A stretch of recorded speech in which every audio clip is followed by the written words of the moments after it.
Grab a blanket, turn out the light, light a candle and grab some snacks and get comfortable because you're with me this Halloween. What is up, you guys? Welcome back to my channel, and if you're new here, welcome to my channel and welcome to my true crime Halloween special.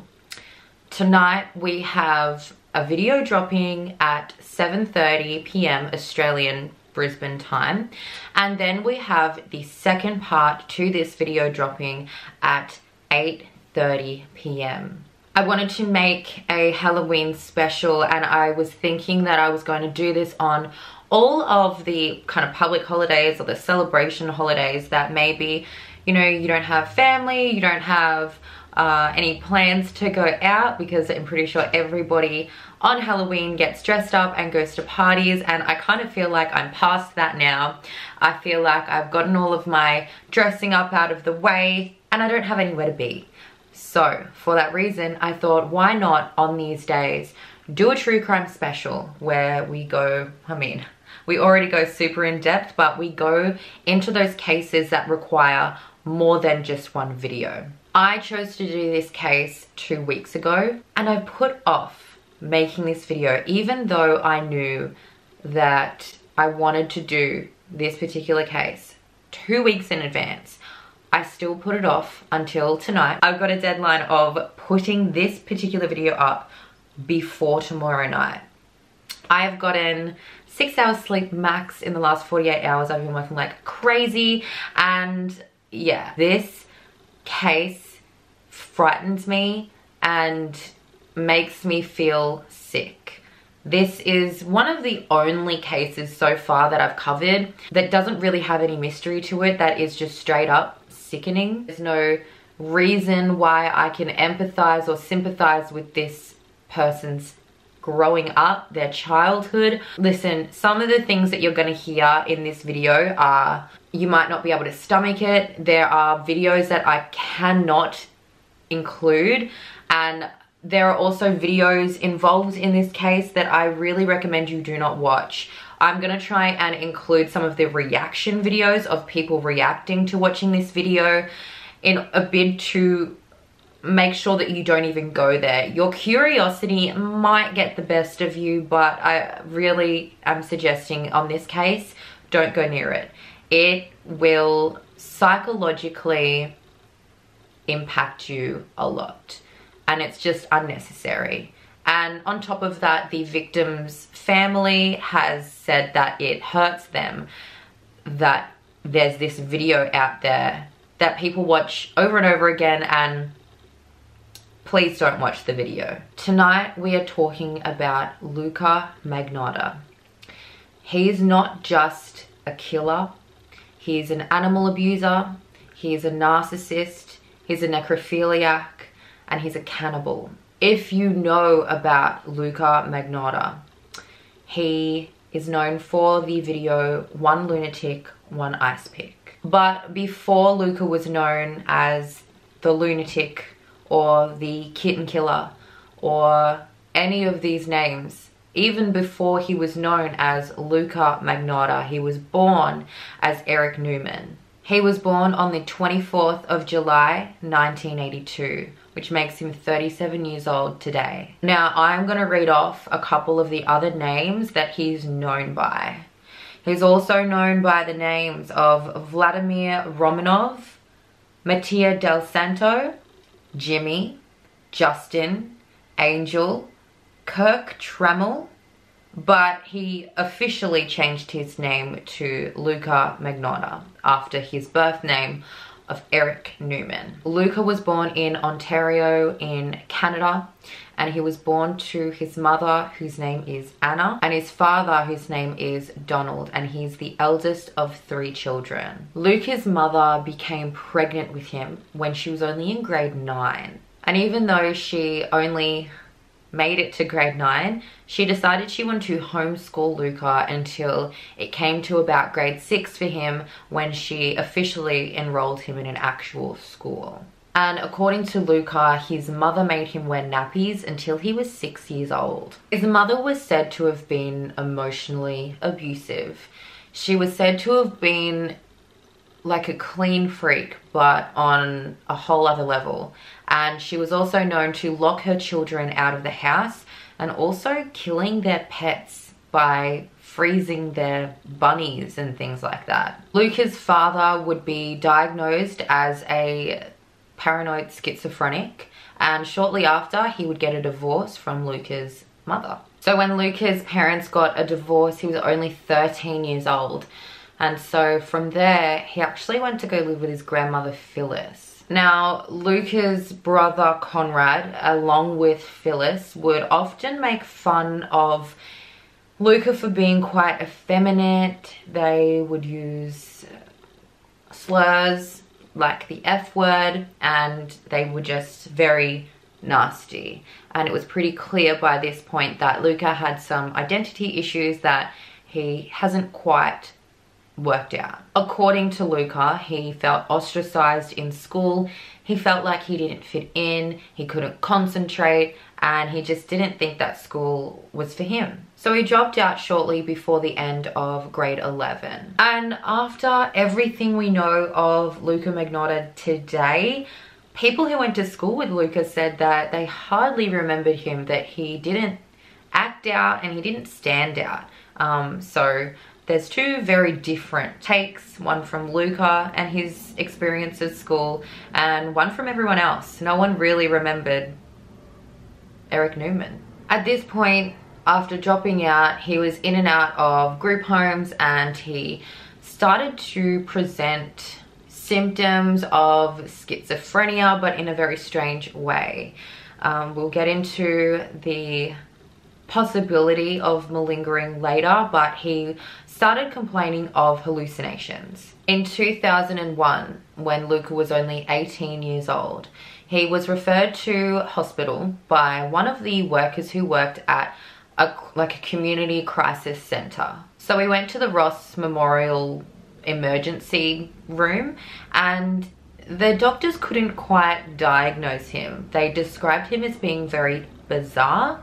And one of the reasons that they couldn't or wouldn't make a diagnosis was because he said that he was suffering from auditory hallucinations. He wouldn't go into it any further. He just said, no, I'm having hallucinations. And his grandmother Phyllis was with him. And the doctor wrote something very interesting in his notes about this particular patient. So this doctor was quite suspicious of Luka, you know, because there is that possibility that Luka might be malingering, because he wouldn't go into any sort of detail about it. He wouldn't explain what he was experiencing. He was merely telling the doctor symptoms of schizophrenia. And so the doctor wrote in his notes, I'm going to read it out, and just FYI, if you don't know what the word malingering is, we learnt that together when we did the Timothy Jones Jr. case. But malingering is basically when you give false symptoms in, or like as a bid to be diagnosed with a psychiatric disorder. So this is the doctor's notes from that night. The doctor wrote, I'm not quite sure what we're dealing with. I have a feeling he's looking for some secondary gain, but I don't know what exactly. I thought I should just make a note of this rather bizarre and interesting presentation. I'm sure at some stage one of my colleagues will see this young man again and might encounter the same perplexing problem. So even though the doctor put a warning on Luka's file, he came back. I think it was just a couple of months later that Luka came back. And so after coming back to the same emergency room, but seeing a different doctor who obviously, you know, didn't read the notes or maybe thought that this was the real deal, Luka was diagnosed as a paranoid schizophrenic. And who knows, it might have been the right decision. I'm not sure. I just think that's really interesting, especially with the first doctor's gut feeling of this person seems like they're looking for a secondary gain and they might possibly be malingering. So even though it's quite possible that Luka was malingering, he did actually come back to that same emergency room and tried to overdose on a benzodiazepine. And I have been on benzodiazepine before. Usually you are prescribed that for conditions like schizophrenia. It's interesting that he finally got the schizophrenia medication and he tried to overdose on it. And also, I will just say that for people who need it, it's incredibly hard for us to get it. They're one of the most addictive medications that you can buy or that you can ever be prescribed. And in Australia, they no longer prescribe benzos anymore because of this reason. So benzos are one of those drugs on the market that people will lie to get their hands on. And so that is something to note about this diagnosis and about the particular drug that he was on. And I say this from a first-hand experience. So at the time of the overdose, he was actually living in Harrison House. Now, Harrison House is a group home, and it is a group home for people who are suffering with a mental illness. And don't get me wrong, Luka definitely has a mental illness. Just not quite sure what it is, and I don't think anyone to this day is completely sure what it is. So during the years of 2002 to 2012, when all of this came to a head, Luka was seeing doctors long and short term between these periods. But even though he was seeing doctors during the whole time, even up until all of this disgusting stuff happened, it's clear that Luka lied about his mental illness in the latest stages of this situation. And it was proven that he lied to his doctors in order to avoid hospitalization and treatment. He also lied by claiming that he had never suffered with a mental illness, he had never been on medication for a mental illness, and that he had also never been institutionalized. But we are still talking about his earlier life. So in 2005, he was actually indicted for 1 count of impersonation and 3 counts of fraud. There was a sexual assault charge on that indictment, but the Crown later dropped it. What this was from is from Luka befriending a young woman online. She was 21, but she had the mental capacity of an 8-year-old. He was accused of sexually assaulting this young woman and racking up $10,000 of credit card debt, and also impersonating her to get access to more credit cards under her name. And then after Luka was sentenced for this crime, the judge made a note to the entire court and to Luka specifically saying, "Sir, you have a medical problem. You need to be taking medication. If you don't take your medication, your life is going to be seriously messed up." Today, when Luka's attorney from that time in his life, who was dealing with this particular impersonation, fraud, and sexual assault charge, commented and said that he was very concerned that the Crown dropped the sexual assault charge, even though Luka was his client. He said that had the Crown actually pursued the sexual assault charge, things might have ended up very differently, and Luka would have been put on a sexual offender list and he would have been monitored, and maybe none of this would have happened. These comments from Luka's own lawyer foreshadows this entire case for me. He said that the fact that the Crown didn't even pursue the sexual assault charge, that it had huge implications on the world and on society.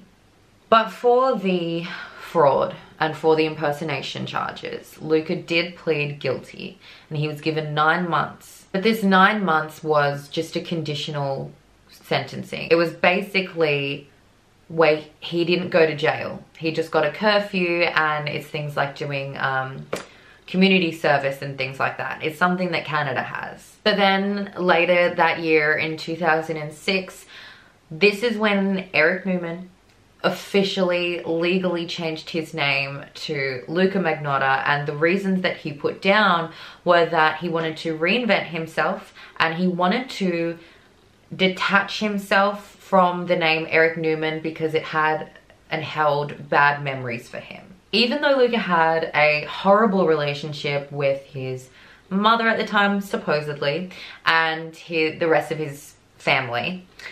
His sister, his youngest sister, was one of the only people that we ever hear Luka saying that he loves. It's really interesting, and when you get to know him a little bit more, this becomes a really big deal. The fact that he describes his sister as truly beautiful is really interesting, that he has described her this way, and you'll understand that later on in the video. But Luka's sister said that in a conversation she had over the phone with Luka around the time that he was changing his name officially, that he did not like himself, and this is a big deal. We already know that Luka was struggling with his identity, his sexuality, and at the time that he changed his name, he was obviously looking into his identity, and that is when he started exploring the sexuality. He was very effeminate, and this is where he kind of delved deep into the LGBTQI community. And in this reinvention period, he actually decided that he wanted to pursue a career in stripping, pornography, modeling, and reality TV. Although, as we're going to learn, not all of those panned out for him. He was in a couple of porn videos. They were just quite low budget. And in terms of the modeling, that's more of like a self description for him. He didn't really model anything. It was just like kind of what Instagram models do if you weren't actually sponsored to do those posts. And then while he was reinventing himself and, you know, exploring his sexuality, he met a woman named Barbie. And Barbie is a transgender woman, and she dated Luka for a couple of months, around 5 months, I believe, 4 months, 5 months. And when Barbie was interviewed later, she said that when he had asked her out, she was kind of like, not really, no thank you. But he was persistent, and so she gave him a go. She said that she got a very strange vibe when they had their first date, because Luka was kind of showing off a lot. He'd ordered a limo, and when she found out that he'd ordered a limo, she kind of backed off, and she was like, maybe we shouldn't go. And he was like, look, I've already booked the limo, so if you cancel, it'll be a waste. And so she was like, okay, fine, I will go. And so that's when Barbie went on her first date with Luka. She said that he really was quite surface level. He didn't want to talk about his family, his past. He didn't want to talk about anything, and she kind of got the sense that it was no-go from there. She describes their relationship as mostly being about Luka, and she also says that it was pretty obvious that there was something wrong with him. She said that you can just tell in the way he talks, his mannerisms, the way he moves, that there is something really messed up about Luka. No intimacy was allowed. They weren't really, you know, even though he did porn, she said that there was no intimacy. Absolutely nothing. It was like, no. So even though Luka was involved in some extremely low budget porn videos, his striving for this modeling career and reality TV, it didn't go well for him. He was constantly rejected. He did actually make it onto an internet kind of show, which was called Naked News. And an interesting thing about this next video is that he's talking about being an escort. However, if you listen to him, it kind of sounds like he's making it up. And when you listen to all of the auditions that I'm going to put into this video, I really want you to question, how real is this?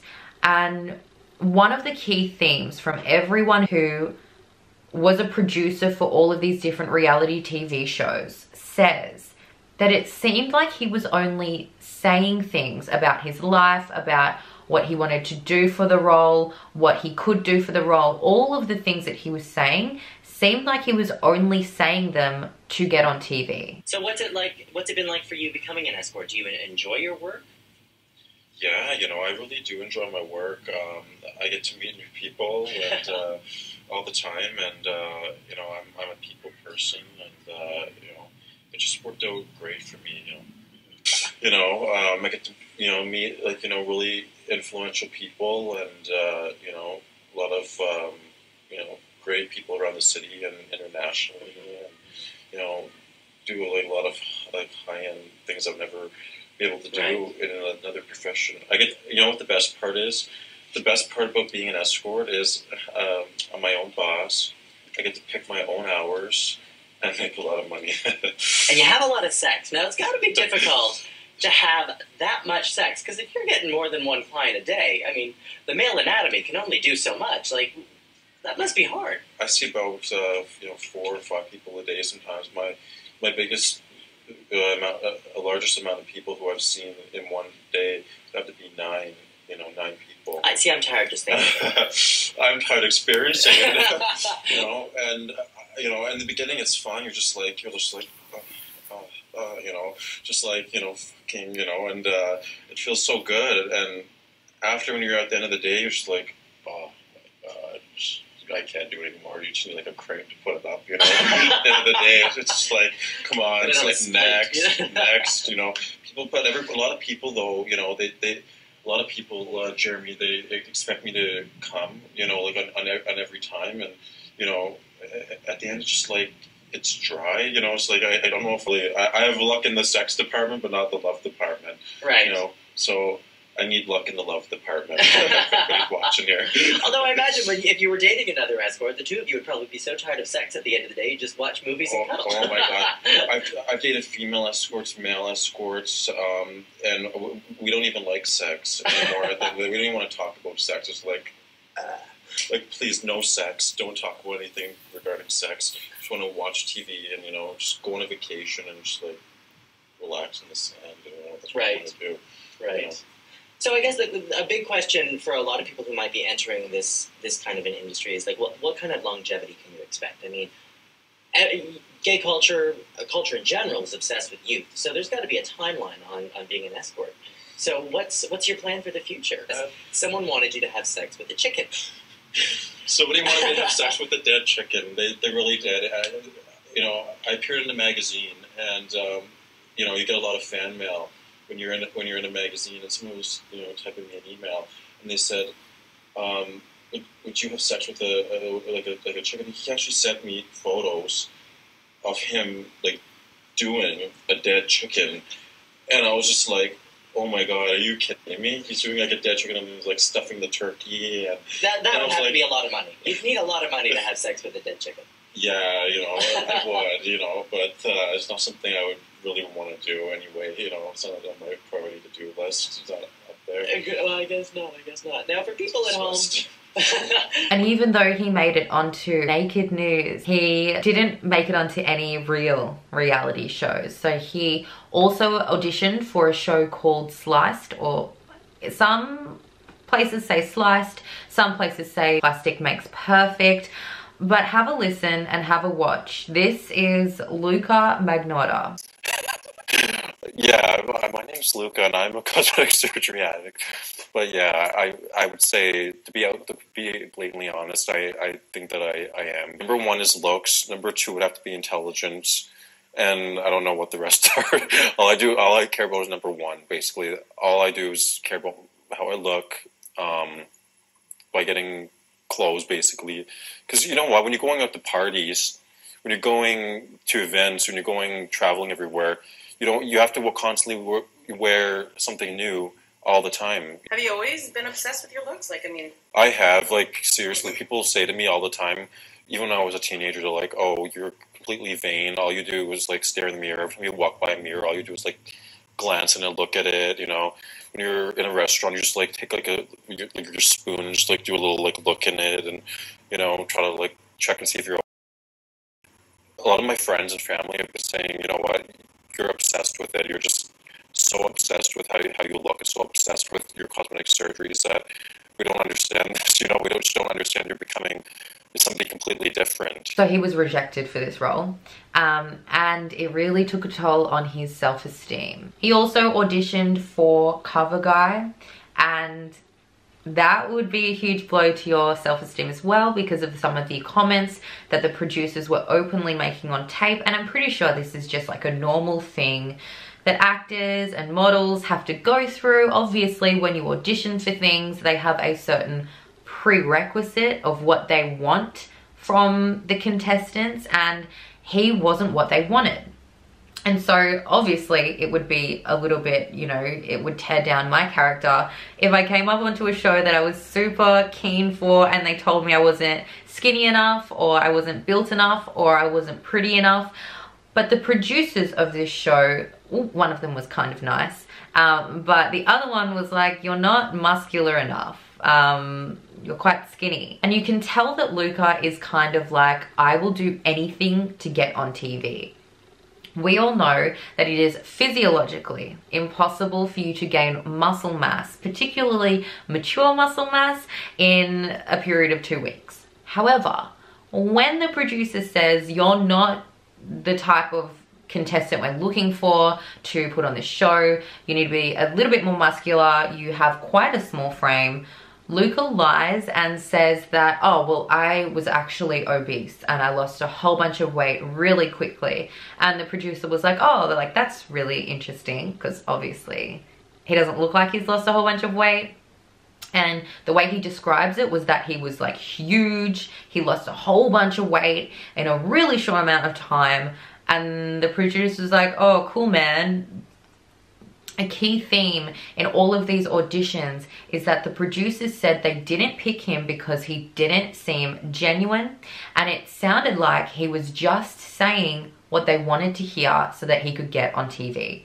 And they saw through it like that. Hi, my name is Luka. Magnotta is my last name, Magnotta. Hi Luka, how are you today? Good, how are you? Oh, good. So Thank right you. away, you know this is an underwear competition. I'm going to ask you to, is this row? Take off your shirt right away. Alright, definitely. John, how come when his voice is lower, yours went lower? I have a very deep voice. A lot of people tell me that, actually. Yeah, you have a good speaking voice. So how do you get your voice so deep?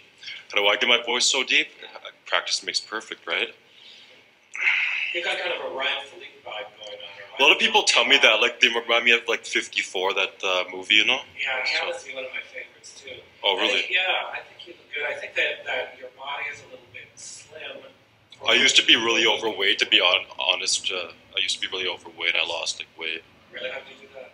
I just, like, got up every morning at, like, 4 o'clock and, like, ran constantly. And people would tell me, oh, stop running. And I just kept doing it, basically. What's your idea of overweight? Oh, God. I was a lot of overweight, actually. Oh, really? So, like, you know. Curious about your hair color. What, is that natural? No, actually, I just got to highlight it. Change things up a bit, yeah. All right. A little bit greedy. I know that when you go swimming a lot, I noticed some blondes tend to go in the coordinated water. A little bit on the greeny yellow side. Yeah, that's what happened to me. Yeah, for sure. A little bit healthier. Yeah, definitely. Yeah. Shine. Dried out. That happens sometimes, right? Yeah. You know, I think he looks good. I think he has a chance. I'm going to give him a yes. Thank you. I think this competition will be a little bit built up, you know? Like, I have no problem gaining weight. Like, I can gain weight if I need to gain weight. I'm actually thinking more muscle definition. I think you do have a very nice knee. That could happen really quickly. I can gain weight really quickly. I'm going to say potentially, I think you do have potential, but I'm going to ask you to come back next year. Okay. All right. Looks like too. Wow. Luka, I'm surprised to see how you look, because I think you look better in person in front of me than you look in your modeling portfolio. Okay. I think your photos are overexposed and blown out. All right. It's your bone structure, and I think you have some interesting bone structure. I think those photos are good. I do. I think that they look very good. I think they look hot. That's what attracted to. I think he looks better in the photo. A lot of people tell me I'm really devastatingly good looking, so. A picture like that is kind of a fool. Yeah, but I think the problem is that what is good for cover eye isn't always what you're attracted to in your personal life. And I know that he's very your type. Well, everyone has their personal point of view, like who they like and who they don't like, basically. I just don't think he's beefy enough for cover god. I don't think you have the musculature yet. I definitely can gain weight. Yeah, I know you say you can gain weight. But you don't think I can. How much weight can you gain in 2 weeks? I can gain muscle. Everybody can do it. I can gain muscle. I can work out. I'm very determined. And every goal that I put my mind to, I surpass. Yeah. A winner doesn't have to be some overdeveloped group that you have to find. This is for everybody. And I think that he definitely deserves a chance. I agree with Jim. I think a lot of body types are important, but personally, for me on this one. Oh, I was in Italy, and they told me basically they don't want like really muscular type guys. They wanted like thinner guys, and that's why I said, you know what, I'm gonna be thinner. So obviously the judges were extremely put off by this and they rejected him. Another huge blow to his self-esteem on top of the comments about what he needed to improve on. Like, even though they're constructive criticism comments, I would still be like, ah, my heart. This innate need to be adored was just progressing. Who knows if this is what created it? It probably isn't. This is likely something that he had from a very young age. This need to be adored and this need to be noticed, even if it is for horrible reasons. So it was at this point with all these rejections that you can really see that it was basically a fire inside him. He would later audition for another show on bisexuality. He says he's bisexual, and to me, from watching the audition, I kind of feel like he is being genuine, but the producer at the time said that he just wouldn't make great TV, and she also said that it felt like he was just saying whatever he needed to say to get on TV, and she said that she could kind of see through that, even though she appreciated his story. So another rejection. At this point, he is $17,000 in debt, and he files for bankruptcy. The bankruptcy claim happened in 2007, and this is kind of where his social media presence emerged. Social media plays a huge role in the Luka Magnotta case. Luka made around, at the time of trial, it was reported that he made around 90 different social media platforms. 70 of that figure were Facebook profiles. Some of them were under the name Luka Magnotta, and other ones were under just completely fake names. But it was this intricate circuit of all of them being connected to each profile, which made it seem like they were real. And most of them had details like that their favorite music was Celine Dion, Lady Gaga, Madonna, and each of them seemed to have their own personality, because these weren't just fake bot profiles that weren't being used. They were being regularly maintained and used, and they would have conversations between each fake profile. We're in 2019 and the number is in the hundreds. So most of these accounts were created to hype himself as this model, as this celebrity. All of the accounts had liked the Luka Magnotta fan page.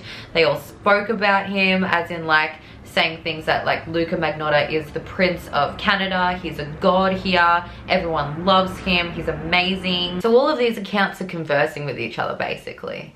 He is maintaining this strange fiction world in order to hype his own brand, and his brand was himself. But no matter how many online fake profiles he made to talk about himself, to hype himself up, his need for attention wasn't being met. This wasn't something that was hitting his threshold of what he needed. He had a very interesting romantic life, and this is a common theme within his relationships, that he is very adamant that he will not be intimate and he will not talk about his past with his relationships. So one of these romantic partners came out, but anonymously. He was a wealthy, really wealthy, older gentleman. He was an older gay man, and he described Luka and his relationship in quite the same way. He wanted to get close to Luka in the normal ways that you would want to get close to someone that you're seeing. you want to get close to them sexually, and you want to learn about their past. But these two things were an absolute panic. No, don't touch me. Don't talk about my past. My past is mine and it's private. And so his romantic relationships weren't really going anywhere for him, and they weren't reaching his attention needs. But this is when the emergence of the social media and video situation started. And it started by Luka sharing somebody else's snuff video on his Facebook profile. And this video is also horrific. He didn't do the acts that were in this video, but the video is disgusting, and I didn't see it, but I heard the audio to it. The video that he shared was 3 guys, 1 hammer. And the audio that I heard was the gurgling of a dying man. Basically a bunch of teenagers, this was somewhere in like Scandinavia or somewhere random. They went around and they beat this man to death, and the audio is of him struggling to breathe, and it's horrific. I'm glad I didn't watch the video. I don't recommend you watch the video, but these videos are made to shock people. The teenagers who made this video were caught, they were arrested, they were locked up, but these snuff videos are in the deep depths of the internet. Some people think it's strange that I do true crime, or that I consume so much true crime, because it is horrific. But this, in comparison to the other world of this dark stuff, where people actually look for these snuff videos to watch them and to react to them and film themselves reacting to these snuff videos and post them on forums, I cannot. So anyway, Luka shared that on his Facebook profile, and he liked the reaction that he got from people by sharing this video. And so even though it wasn't oh my god, we love you, Luka kind of reaction, kind of attention that he originally wanted, it was more of a pervaded, disgusting, negative reaction that he got. He really identified with that, and so he went with it. And then after this, somebody on forums began hyping a video that hadn't even been released yet. They were coming from these fake accounts. These, now that we know that they belong to him, but at the time no one did, these fake accounts were posting on forums being like, can someone send me 1 boy, 2 kittens? They were saying things like, have you seen 1 boy, 2 kittens? They were posting things like, I've been trying to find 1 boy, 2 kittens for ages. Someone send it to me.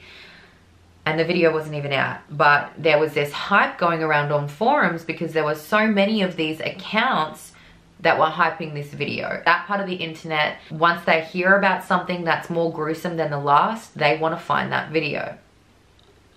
And so the video came out. So the Kitten Killer snuff video emerges in 2010. This is a video, again, that I haven't watched and you shouldn't watch, but this is a video of Luka and 2 kittens, and he puts them in a plastic bag, and then on the opening of the plastic bag, he puts a vacuum cleaner and he turns it on, and it sucks the air out of the bag and the kittens suffocate. There are photos of Luka with these dead kittens, and there are photos of him putting them in the freezer. Interesting to note, and I didn't write this in my script beforehand, but I think it's interesting that Luka complained about his mother freezing his bunny rabbit when he was a child to kill it, and this is similar behavior. But anyways, nevertheless, Luka has pictures of him putting these dead kittens in the freezer and freezing them. There are also photos of Luka with these frozen kittens. You can tell they're frozen, they are stiff, and he is doing sexual things. He put blunts in the kittens' mouths and took photos. And in one photo, he was using a frozen dead kitten as like a fake phone. And also in the kitten video, when he was filming it, he filmed it and posted it on Christmas Eve. And in the video, he's singing Christmas carols. And in all of the photos, in the videos, it's this, you can't tell it's Luka. I mean, you can tell when you know who Luka is, but at the time, nobody knew who this person was. He was just a random guy on the internet. So you've got this person doing this horrific stuff in these videos and in these photos, and the face is never quite there. It's kind of blurry, and the hood is on to the jumper that he's wearing, which is always a purple or a blue hoodie. This was only the start of the depraved, sickening, sexual stuff that Luka would get into. Not only would Luka maintain hundreds of different social platforms, profiles that had these intricate lives, that had communications between each other, that all seemed to fanboy or fangirl Luka Magnotta pages, he also posted a lot of photos of him with luxury items in different places. He always claimed that he was traveling, and we would later find out that actually these aren't real photos. He's taken other people's photos and photoshopped his head onto them, but very well. He's photoshopped his head pretty well onto these different photos. So he'd take people's photos, like of them visiting Miami or them on a yacht, and then Photoshop his head on them. He would put them on his profile, and then after he had identified this new luxurious trait for himself, he would then begin by befriending hundreds of people who he thought would identify with that, who he thought were high-end, luxury, fancy people that he wanted to be friends with. And he was impersonating this lifestyle that he thought that they would like. So 24 hours after the vacuum kitten killer video came out, a Facebook group of people assembled, and they were basically trying to figure out who this was. When you hurt kittens on the internet, everybody hates you, obviously, because it's disgusting. But anyways, this Facebook profile got around 4,000 new members in 24 hours, and they were dedicated to finding out who this was. And then 24 hours after the original vacuum kitten killer video was released, he released those photos and additional videos. And because he had filmed these videos in a way that you couldn't see his face and you couldn't really identify him if you didn't know who he was or you didn't know what his apartment looked like, he was struggling to remain anonymous. And because being anonymous meant that he wasn't really getting the attention he wanted from these videos, the reaction that he wanted, the recognition that he wanted, he decided that he would make a completely unrelated rumor, but something that he thought would hit those needs without obviously being caught for being the kitten killer. So he started this rumor that he was romantically involved with the serial killer Karla Homolka. Obviously, this is not true, but what he did was he shared lots of doctored images of Karla Homolka and himself in this fake PowerPoint presentation video that he uploaded to YouTube. And it was basically this video being like, oh my god, Luka and Karla are dating and this is them, and oh my gosh, like he's a celebrity. Interestingly enough, one of the photos that he put in there of him and Karla Homolka was just a zoomed out picture of him and his mother, because his mother is also blonde and kind of looks like her from a distance. And even though he put so much effort into making these YouTube videos and spreading these rumors around these fake profiles that he maintained, the rumor wasn't being picked up. He was like, what the hell, like I made this amazing rumor and nobody cares. And so he went the next level. he decided he wanted to go to the police station. And when he walked in, he was like, I'd like to speak to a detective so that I can set the rumors straight. The police officer was like, what? I don't know who you are. And Luka was adamant. He was like, I want to set the rumors straight. I am not dating Karla Homolka, and I want to put out a press release. Obviously, the police were like, we don't even know who this guy is. And so he did a press release. So in this press release, Luka said that he was denying rumors, that he was romantically involved with Karla Homolka, and that the rumors had gotten to a point where they were damaging his professional and personal relationships. My modeling career is kind of going downhill, basically. These days, to be honest with you. And it's all because of this whole rumor of you dating Karla Homolka. This is the thing that's... The rumors destroyed my life, basically, and I've been receiving death threats. My address is posted, that's why I had to move. I want my Pomeranian back. It was taken out of my SUV. I'm about to have a nervous breakdown here. My reputation is completely ruined.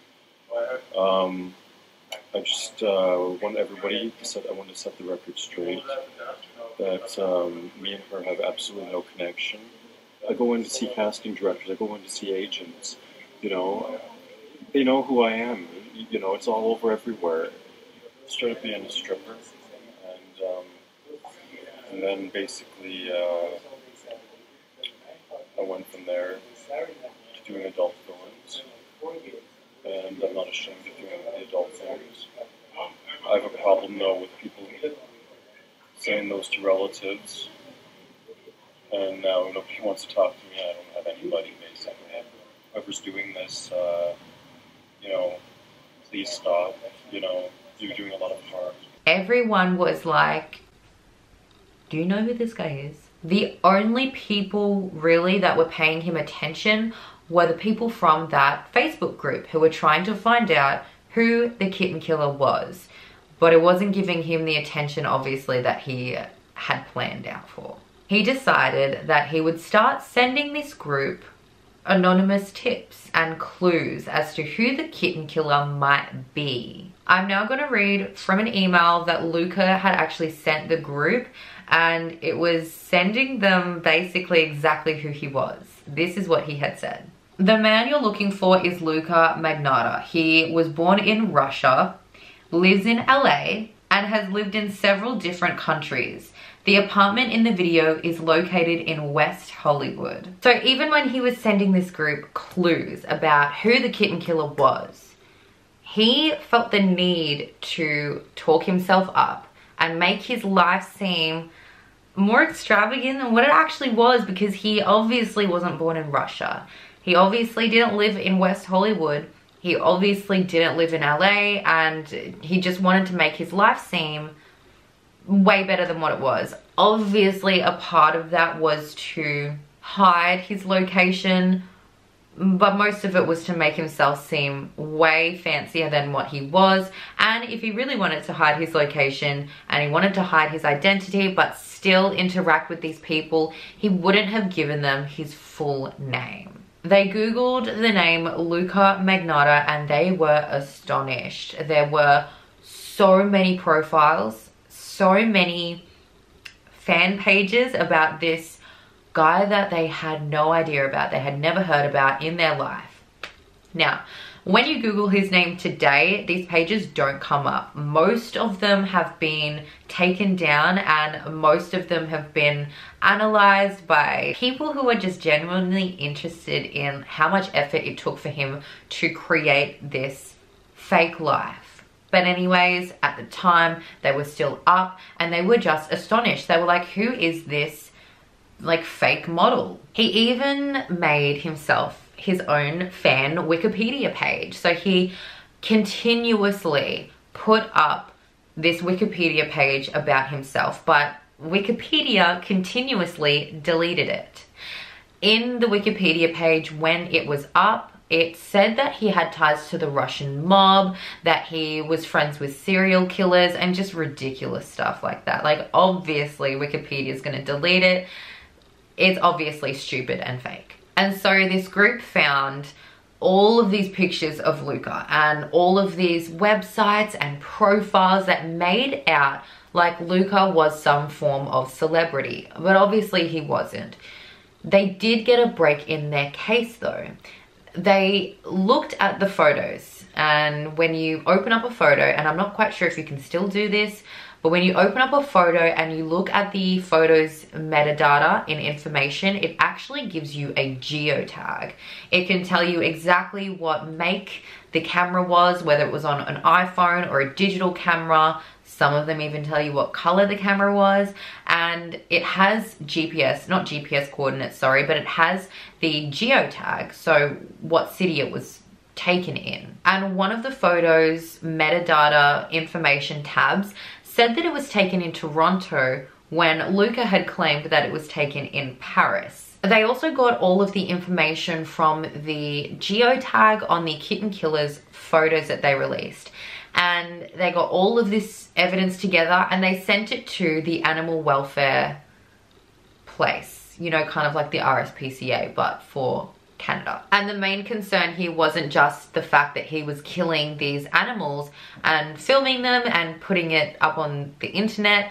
The main concern was that he was going to move on to humans, and they weren't wrong. And this is where these intricate fake lives of all of these fake people on these fake profiles comes back into it, because they started sticking up for Luka in a really weird way.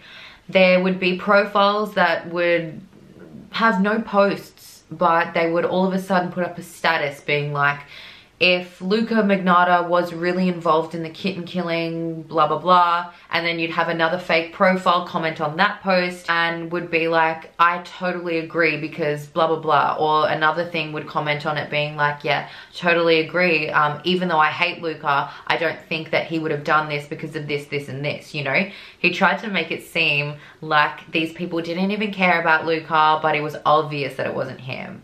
He put a lot of thought into these threads, into these fake conversations, and into these profiles.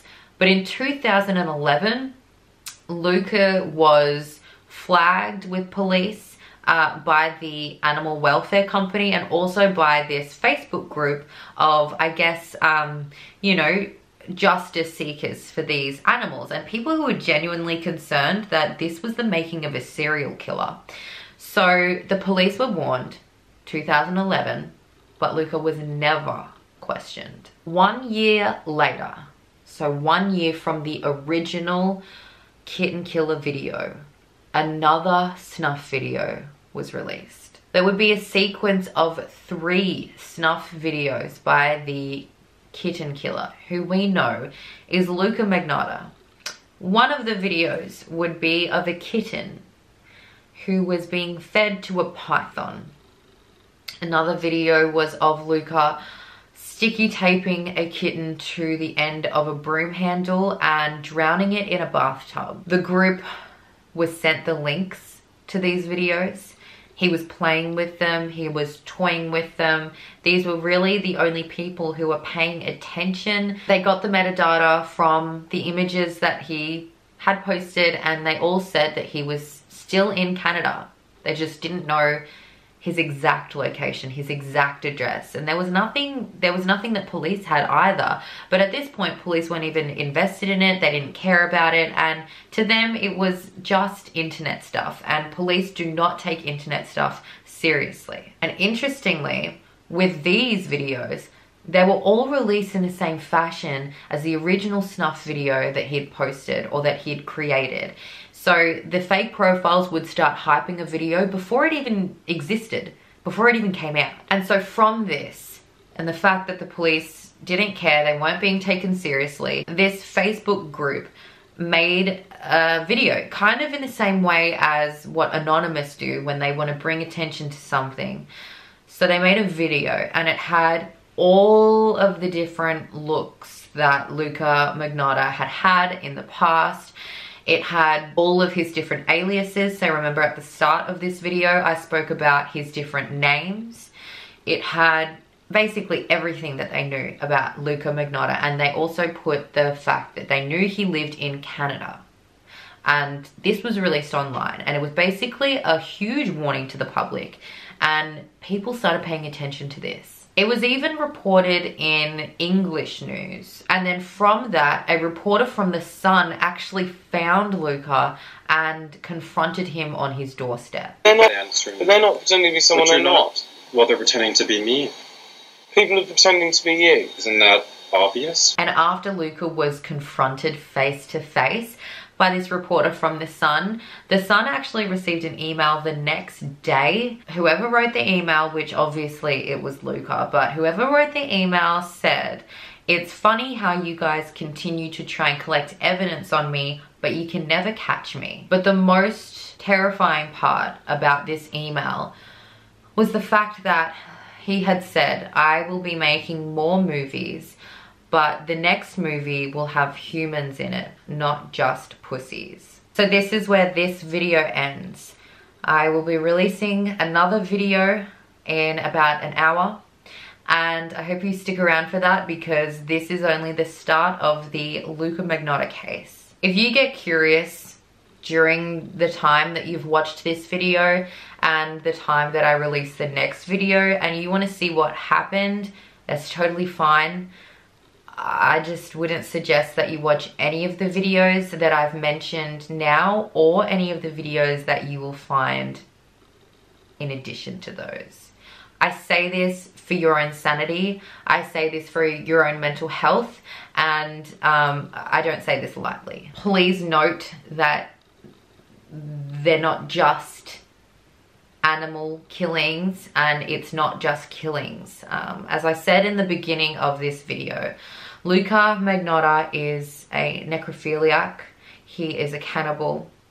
He is depraved, and people like to keep these videos on the internet. So if you do find it, please don't watch it. I am not endorsing that whatsoever, but thank you so much for watching. If you liked this video and you like the idea of a Halloween special, give it a thumbs up because it really does help. Leave a comment down below letting me know what you think about doing these holiday specials for people who might not be out and about when everyone else is. Does it make you feel a little bit less alone? To me, it makes me feel like I'm doing something with people and I get excited to release these things with you. So let me know in the comments down below and let me know what you think so far of the Luka Magnotta case. Did you even know about this case? I had no idea about it. It's a Canadian case.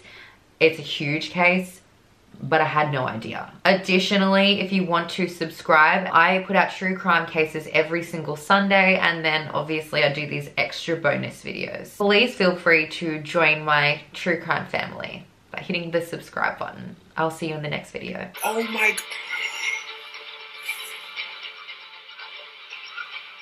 Oh no, I'm done.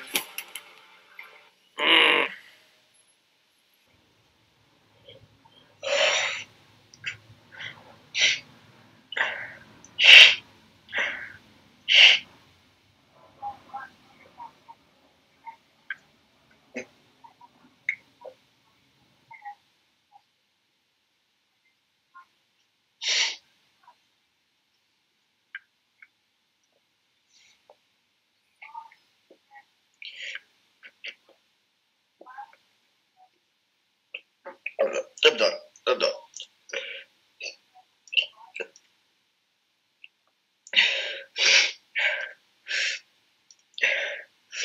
Please do not watch it. Just please don't. Never watch it. Never watch it.